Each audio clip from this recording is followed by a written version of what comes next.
Hi guys! Welcome to my YouTube channel po. Narito po ang ilang schedule po para sa cash payout po ng social pension para po sa ating indigent senior citizen po. Mula po ito sa kanilang official FB page po sa iba't ibang lugar dito sa Pilipinas. Nandito po ang March 6, 2025, Barangay Marcos venue po, Barangay Marcos Covered Court.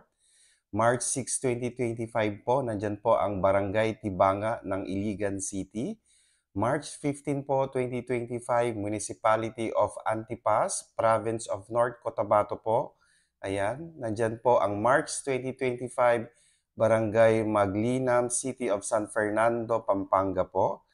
March 5, 2025, Barangay Mationa. Ayan po guys, so sa ating mga senior citizens po na kasama po sa social pension, ito po yung mga schedule po natin.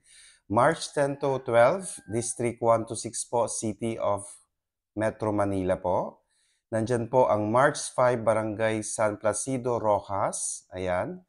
At ang pinaka-last po is March 10 to 17 po, 2025, Barangay Tagaytay, Municipality of Magsaysay. Ito po ang ating mga nakalap na mga schedule ng cash payout po ng ating mga senior citizens po. Ayan po para sa kanilang social pension sa iba't ibang lugar dito sa Pilipinas. Please do not forget to subscribe, like, and share para po lagi po kayong updated sa ating mga videos. Maraming salamat po and stay safe. Bye-bye!